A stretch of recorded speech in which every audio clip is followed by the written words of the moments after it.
जय हिंद दोस्तों, कैसे हैं। उम्मीद करता हूं आप सभी अच्छे होंगे। आपकी तैयारी बहुत अच्छी तरीके से चल रही होगी। हमारे सेशन, ये जो योजना का सेशन मैं आप लोगों के समक्ष लेके आया हूं, इससे जुड़ने के लिए आप सभी का धन्यवाद और आपका हार्दिक स्वागत अपने प्लेटफॉर्म पे। ये एक योजना जो डेली हम कर रहे हैं, ये आप लोगों के लिए काफ़ी महत्वपूर्ण है। आपके एग्जाम की दृष्टि से, चाहे एग्जाम कोई सा भी हो, उसके अंदर योजनाओं से 100% क्वेश्चन आते हैं।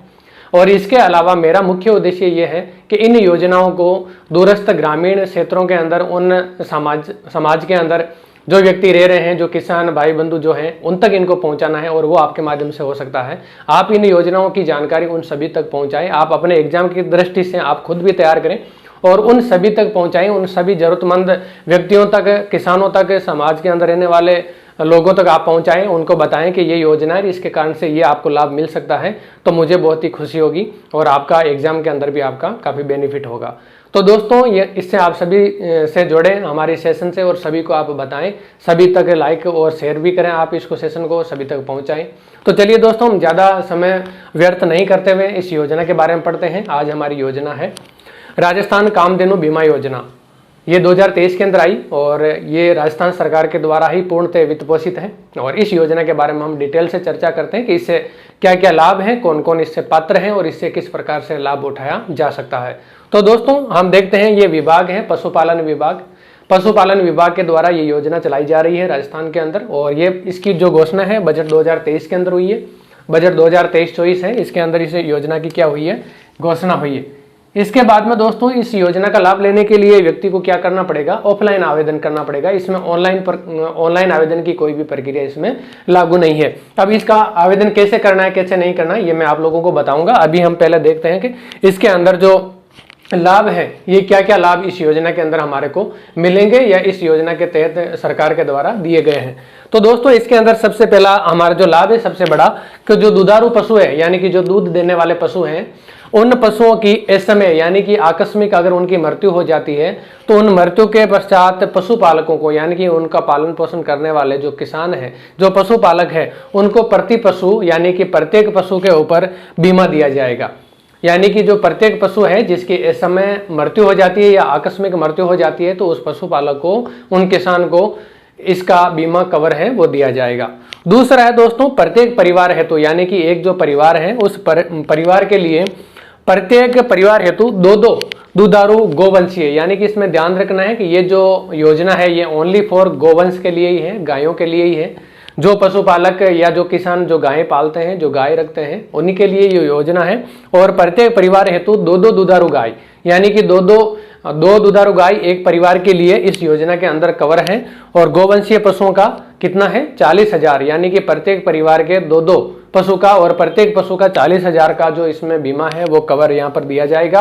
और ये बिल्कुल क्या है, निःशुल्क है। इसके लिए आपको किसी भी प्रकार का प्रीमियम है वो सरकार को पेड नहीं करना होगा या किसी भी एजेंसी को पेड नहीं करना होगा। आपको निःशुल्क प्रत्येक परिवार को दो पशुओं के लिए प्रति पशु 40,000 का बीमा है वो यहाँ पर कवर किया जाएगा। यानी कि एक का 40, तो 2 गाय है तो उनका 80,000 का बीमा है यहाँ पर कवर किया जाएगा, अगर इस समय या आकस्मिक उस पशु की मृत्यु हो जाती है तो।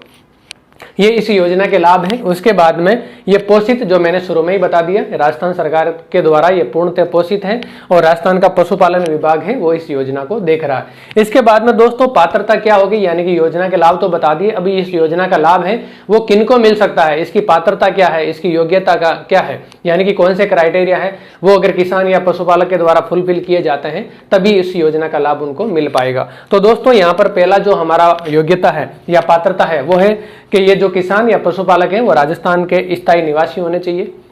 दूसरा है लाभार्थी किसान या पशुपालक होना चाहिए, यानी कि जो भी इस योजना का लाभ ले रहे हैं वो या तो पशुपालक होना चाहिए या फिर वो किसान होना चाहिए। जो किसान है लेकिन फिर भी गायों का पालन पोषण करते हैं, गायें पालते हैं, और जो पशुपालक है जिनका रोजी रोटी खाली पशुपालन से ही हो रही है, तो ये दोनों ही प्रकार के वो होने चाहिए और वो इस योजना का लाभ ले सकते हैं। इसके बाद में दोस्तों, तीसरा इंपॉर्टेंट हमारे यहाँ पर जो योग्यता है वो ये है कि 8 लाख वार्षिक आय से कम होनी चाहिए। यानी कि प्रत्येक परिवार की जो वार्षिक आय है वो 8 लाख रुपए से कम होनी चाहिए। अगर जिनकी 8 लाख रुपए से कम आय है वही इस योजना के क्या होंगे, पात्र होंगे, वही इस बीमा कवर के अंतर्गत अपने गोवंश को ला पाएंगे। दूसरा है, जो चौथा पॉइंट है हमारे पात्रता का, योग्यता का, वो ये है कि अगर किसी के परिवार की वार्षिक आय 8 लाख से ऊपर है उनको भी इस योजना का लाभ मिल जाएगा, लेकिन उनके लिए एक कंडीशन है कि वो क्या करना पड़ेगा, उनको प्रत्येक पशु प्रति वर्ष 200 रुपए का प्रीमियम है वो सरकार को पेड करना पड़ेगा। यानी कि उनके लिए ये बिल्कुल निःशुल्क नहीं है, यानी कि उनको प्रत्येक वर्ष प्रति पशु का 200 रुपए, यानी कि 200 रुपए प्रत्येक पशु के हिसाब से उनको सरकार को प्रति वर्ष 200 रुपए का प्रीमियम है वो सरकार को पेड करना पड़ेगा, तब वो इस योजना का लाभ उठा पाएंगे। इसके बाद में दोस्तों लास्ट है कि ये केवल 2 ही दुधारू पशु है जो गोवंश है उनके लिए दिया जाएगा। अगर आप 4 गाय पालते हैं, 5 पालते हैं, उससे कोई मतलब नहीं है, आपको 2 गाय हैं उन्हीं का ही बीमा कवर यहाँ पर दिया जाएगा। ये तो हो गए हमारी इसकी पात्रता, पोषित किससे हैं, लाभ हो गए, आवेदन हो गए, ये सारे एग्जाम की दृष्टि से इंपॉर्टेंट फैक्ट है। इनमें से कोई भी उठा के आपको एग्जाम में भी पूछ सकता है, और जिनको मैं ये पहुंचाना चाहता था जानकारी, उनको भी इससे पता चल गया। वो भी अगर इस योग्यता रखते हैं तो वो इस योजना का लाभ ले सकते हैं। अब दोस्तों इसके बाद में कि इस योजना का लाभ हम उठाए कैसे, अगर किसी भी पशुपालक या किसान की अगर कोई भी गोवंश या कोई भी गाय है जिसकी ऐसे में मृत्यु हो गई है, तो उनको क्या करना पड़ेगा, जो पशुओं का जो स्वास्थ्य विभाग है, पशु स्वास्थ्य केंद्र है, उसके अंदर जाना पड़ेगा और वहां पे जाकर उनको इसके बारे में जानकारी देनी पड़ेगी। और उसके बाद में इसकी जो गाँवों के संग अभियान चल रहा है, उसके बाद में शहरों के संग अभियान है, गाँवों के संग अभियान है, और दूसरी और जो योजनाएं चल रही हैं राजस्थान के अंदर, इन योजनाओं के अंदर जाकर वहां पर ऑफलाइन आवेदन करना पड़ेगा। ऑफलाइन आवेदन के अंदर आपको हॉस्पिटल्स हैं जो पशु चिकित्सालय हैं, वहां से आपको इसके बारे में जानकारी देकर वहां पर रिपोर्ट लेनी पड़ेगी, और फिर उस रिपोर्ट को सारे डॉक्यूमेंट के साथ में लगाकर आपको जो अभियान चल रहे हैं इन अभियानों के अंदर आपको वहां पर ले जाकर देना पड़ेगा ऑफलाइन, तब आपको इस बीमा राशि का कवर है वो प्रदान कर दिया जाएगा। इसके अंदर दोस्तों आपको जो भी जानकारी जो सभी योजनाओं के अंदर होती है, जैसे आपके पास में जन आधार कार्ड होना चाहिए, आपका पहचान पत्र होना चाहिए, आपके पास में बैंक खाता होना चाहिए, बैंक खाता है वो आपका जन आधार से लिंक होना चाहिए, मोबाइल नंबर होना चाहिए, ये सारी की सारी चीजें हैं वो आपके पास में होनी चाहिए, तभी आप इस बीमा जो कवर है इसका आप लाभ उठा पाएंगे। उम्मीद करता हूं ये सारी जानकारी आपको समझ में आई होगी, आप सभी तक इस योजना को पहुंचाएंगे, सभी भाई बहनों तक पहुंचाएंगे, और बने रहिए हमारे इस सेशन के साथ में डेली हमारी इस योजना के लिए, ताकि आप लोग का भी भला हो सके आपकी एग्जाम के दृष्टि से, और जो गाँव के अंदर दूरस्थ ग्रामीण क्षेत्रों के अंदर जो रहने वाले अशिक्षित पशुपालक या किसान हैं वो भी इस योजना का लाभ उठा सकें। उम्मीद करता हूँ आपको समझ में आया होगा। जय हिंद, जय भारत।